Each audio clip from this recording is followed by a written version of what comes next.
Hey, all of our Cliff Notes for Success community. I wanted to tell you, hope you're having an amazing afternoon or evening, whatever time you're watching this. As you can see, I'm out here preparing for a big fishing day with my kids. I have 5 kids, actually. At the current time, they're all 6 and under. My twins are 6. I have a 4-year-old, a 3-year-old, and a 1-year-old. And, at our lake house here, the new thing is to, the kids want to go fishing. Not necessarily the youngest 2, really, but the oldest 3 will get into it. I mean, my third oldest, she's kind of management, it's her personality. She'll come down here and she doesn't really want to touch anything, but she'll kind of try to boss everybody around about what to do. It's crazy. I mean, she's 4, you know what I mean? And then I have my twins who are 6, Abby and Bella. And Bella, she's always very helpful and she likes to be involved, but she kind of wears out after about 15 minutes and she's out of here, wants to go do something else.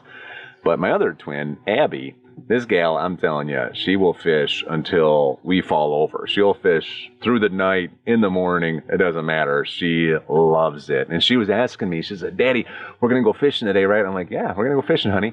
And she says, how long are we going to go fishing for? And, I'm trying to think of an answer. And she's like, and how many fish are we going to catch this time? And how big are the fish going to be? And she's just looking at me with these big, bright eyes, just wanting me to build an expectation into her. And, I thought about it and I'm like, gosh, you know what? I probably have realistically about 2 hours that we can commit to fishing today. I have, how many fish can we catch? I know based on what we've been doing out here for the past, month or so, this time right now, we'll probably catch 15 to 20 fish. It's what we've been doing. I know that there's some wide-mouthed bass in here that some of these things get to be about this big. And then, so I kind of know what to expect. But for her, what I told her was, I said, honey, you know what? We're going to fish for at least an hour. And I said, how many fish are we going to catch? Gosh, if we catch 5, that's going to be amazing, right? And then I told her, I said, some of the fish we're going to catch, if they're as big as my hand, these things, we're going to fill up a pail with these things this big, at least 5 of them. And the thing is, I could tell her we're going to be out here for 2 hours. I could tell her we're going to be out here for sure and catch 20 fish, and we're going to catch a lot of big mouth bass. But the thing is, I have learned through some of the success books that I've read that you want to develop the art of learning how to under-promise and over-deliver. Okay? Under-promise and over-deliver. So when I told her an hour, man, I tell you, after an hour, she's going to be like, Daddy, can we keep doing it? And I'll be like, yeah, we got a little more time. And after she's been out here an hour and 40 minutes, she's going to be so thankful that we were here. Now, if I told her 2 hours and we only stayed out here an hour and 40 minutes, she would feel like she got cheated out of 20 minutes. Make sense? If I told her we're going to catch 20 fish for sure and we only caught 17, now she's going to be frustrated that we didn't actually accomplish. She almost feel like we were failures today. But if I tell her we're going to catch 5 and we catch 17, man, we tripled what we said we were going to do and her expectation was exceeded and it feels awesome. Same thing with the size of the fish. And I think you're getting it. But see, so this whole concept of under-promising and over-delivering is huge because you know what most people do? Most people, and you might be guilty of this, I know I used to be, I would always overpromise and underdeliver. I always thought that the initial conversation of what I was going to be able to bring to the table was almost more important than what I actually brought to the table.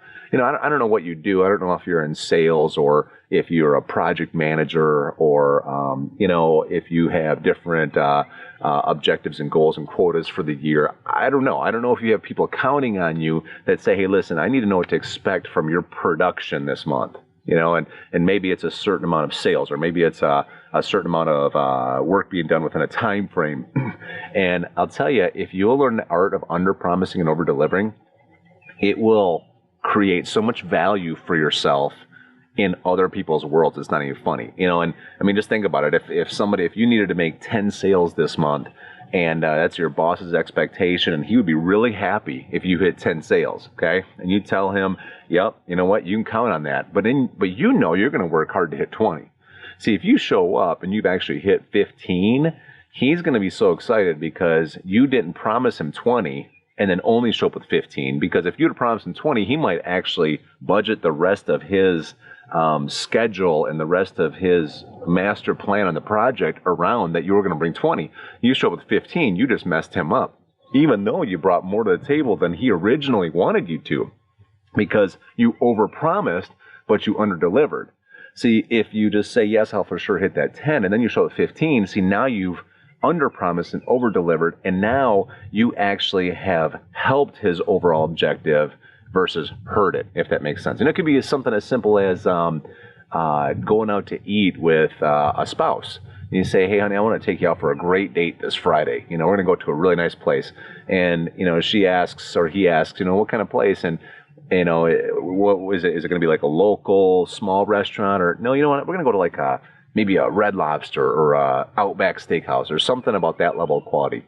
Okay, and so then you go out and about, and when you're on your way, you say, I changed my mind. I'm going to take you to the nicest steakhouse in town.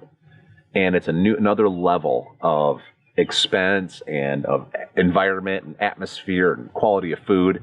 And you see, when you're sitting there, she's going to be looking around, or he's going to be looking around like, wow, this is awesome. I wasn't expecting this, right? But what if you said, she was expecting Red Lobster or Outback Steakhouse, but then you say, gosh, we're kind of running low on time. So you end up going to Taco Bell. Bad idea. Okay, trust me. And so it could be anything like that. It could be as simple as some friends invite you over to their house, and they say, yeah, we're gonna have a cookout, and you say, well, can I bring something? And they say, sure. You know what? Why don't you bring a pack of hot dogs or something like that? And you, instead of bringing, you figure they have about 10 people coming. Well, maybe you bring not only 15 hot dogs, okay, because that way you always have more than enough so you don't run out and people are fighting over stuff, but you also bring a packet of brats that everybody could try those if they want. See, you underpromised, you overdelivered, and you start creating this reputation for yourself that, gosh, this person is first class. This person is really someone that is always a joy to invite, or always a joy to have on my team, or always a joy to be part of a project I'm working on, or just spend time with. And you'll create that reputation of being someone that has a lot of value versus the other way, creating a reputation of being a person who always just talks a big game, but quite frankly, they learn to not trust you, and anything you say, they don't really expect it. You don't want people saying things about you like, you know what, whatever he says, just cut it in half, right? See, you can always exceed people's expectations. And don't get me wrong, I'm not trying to tell you to dream small or plan small. That's not it.